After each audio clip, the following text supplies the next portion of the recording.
Meus amigos, o Bahia é campeão estadual de 2026 e foi muito importante esse título para algumas coisas que a gente vai mensurar para vocês aqui nesse vídeo. Falei também com o representante de Marco de César e quis entender o porquê que a negociação com o Bahia acabou não fluindo. Ele que estava muito perto ano passado de ser anunciado como o novo zagueiro do Bahia. Isso e muito mais nesse vídeo. Você que está chegando comigo aqui na Gol, deixa o like, inscreva-se que é importante demais pra gente. É muito importante pro nosso crescimento. Tem vídeos todos os dias para você ficar super bem informado. Então você que tá chegando, deixa o like, inscreva-se. É importante pra caramba pra gente, tá bom? Dito isto, vamos às informações. Meus amigos, olha só, a parada é o seguinte, o Bahia campeão estadual, né, não fez o melhor campeonato, aliás, não fez a melhor final, foi o melhor time do campeonato, eu acho que não tem como a gente não falar sobre isso, né, jogou com sub-17, misturado com sub-20, com reservas, enfim, grande parte desse campeonato, e ficou muito provado, vamos dizer assim, o quanto que esse Bahia, na minha concepção, é uma equipe que está muito acima do próprio campeonato estadual. Né? Na minha análise, vamos dizer assim, o Bahia hoje é muito maior do que o campeonato estadual baiano. Então o Bahia venceu de forma justa, tomou susto. E essa análise, ela é interessante a gente trazer dessa análise desses primeiros 45 minutos. Porque se tem uma coisa que eu falo constantemente, vocês que me acompanham aqui sabem, é o seguinte, cara, você pode errar em alguns jogos. Né? Contra o Vitória, você pode até errar, porque o Bahia ele tem uma equipe muito melhor que o próprio Vitória, mas tem um elenco muito qualificado, e aí você consegue fazer as trocas. Eu trouxe isso no vídeo, falei isso no pós-jogo, falei isso também nos stories, que o Bahia venceu o Vitória não porque o trabalho é melhor. O Bahia venceu o Vitória com méritos, tá? Com méritos, porque tem mais trocas, e a troca ela é fundamental. E o que venceu o Bavi, o que venceu o campeonato estadual nesse jogo foram as trocas, porque a grande questão é que o Rogério Ceni ele pode errar, ele tem margem para errar, porque em determinados jogos é reversível, porque ele tem um banco melhor do que o adversário. A grande questão é quando você enfrentar, e a ideia é essa, é que o Bahia de alguma forma vai enfrentar times qualificados, porque o Bahia vai ficar no alto da tabela do Campeonato Brasileiro, então o Bahia vai ter que disputar títulos, vai ter que disputar posições, classificações contra times como Cruzeiro, Atlético Mineiro, Flamengo, Palmeiras, enfim.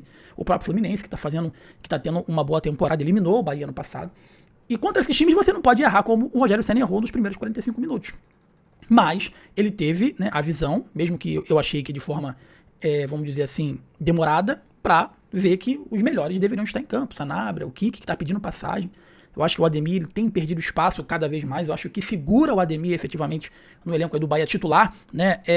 A meritocracia? Não. É porque ele chegou primeiro. Então, assim, o Kiki acabou de chegar, mas se o Rogério Ceni efetivamente ele começar a observar a meritocracia, ele vai entender que nesse momento o Kiko Oliveira é mais importante, tanto ofensivamente quanto também na recomposição defensiva para o tricolor baiano, mais até do que o próprio Ademir está sendo.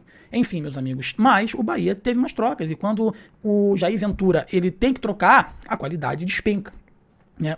Uma coisa que eu falei, e volto a repetir, é o seguinte, o Rogério Ceni joga com 16, 18 jogadores. Ele tem 16 a 18 atletas para poder vencer um jogo. O Jair Ventura, no máximo, ele tinha 11. Eu nem digo 11, ele deveria ter ali uns 8, né, uns 7.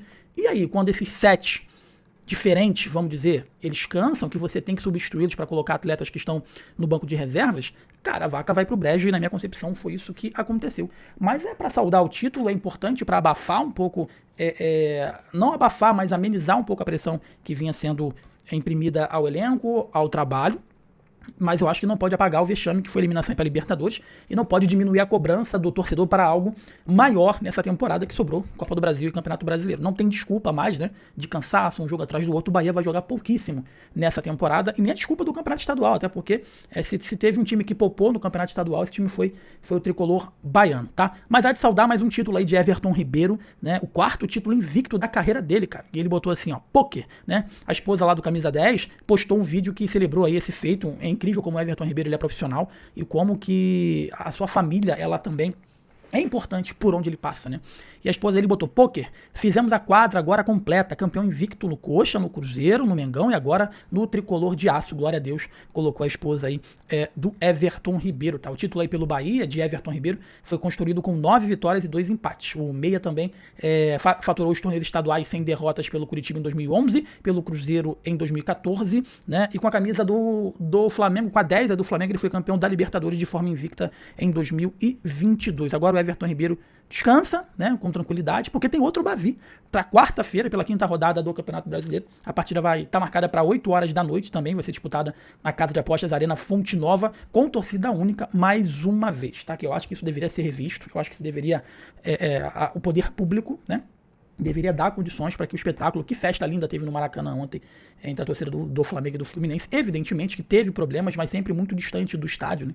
Teve problemas bem longe do Maracanã, porque quem quer brigar arruma um jeito de cair a porrada. Agora, os torcedores de verdade não podem, né, ser suprimido o direito deles estar torcendo para os seus times, né? Então, fico muito triste com isso. E ontem, meus amigos, mediante a vários campeonatos estaduais, eu tive o privilégio de conversar com um dos representantes da carreira de Marco de Cesare. É isso, conversei com um dos representantes para poder entender em que pé que está a situação do zagueiro Marco de Cesare, que foi muito ligado ao Bahia, ficou muito pouco de ir para o tricolor baiano, negociou com a equipe do Santos e, por último, quase foi para a equipe do Botafogo. E ele está lá no Racing, continua lá no Racing, e a grande questão é que ele quer jogar no futebol brasileiro e está ouvindo as propostas. Ele vale 6 milhões de euros e tem contrato até dia 31 de dezembro de 2027, tá, meus amigos? Ele está lá no Racing desde 2024, desde janeiro de 2024, e tem um contrato aí até 2027. Ele joga como primeiro zagueiro, joga pela direita, ele joga pela esquerda, e eu conversei com esse representante para tentar entender o porquê que não deu certo na vinda para o Bahia, por que não deu certo na vinda do Santos e por que não deu certo na vinda agora mais recente no Botafogo. E a resposta dele, cara, foi muito interessante. Ao falar do Santos, falou de forma respeitosa, mas que o projeto não encheu os olhos do atleta. Ao falar do Botafogo, ele chamou o Botafogo de muito confuso, né? O Botafogo muito confuso, e evidentemente que repercute, né, o que está acontecendo administrativamente aí com o Botafogo. E ao falar aí do Bahia, ele falou que foi pequenos detalhes, mas que foi o único clube que os olhos do atleta brilhou pelo projeto.